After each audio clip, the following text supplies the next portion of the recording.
Hello guys, good morning, good morning. Dito na tayo.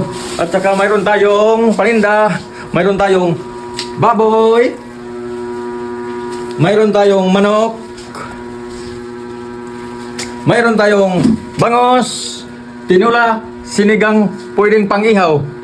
At siyempre mayroon tayong tinatawag na flying fish, pwedeng kilaw, tinula, sugba.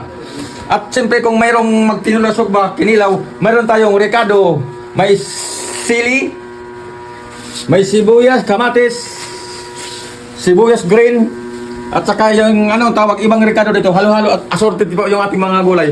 Hello po, good morning, bye-bye.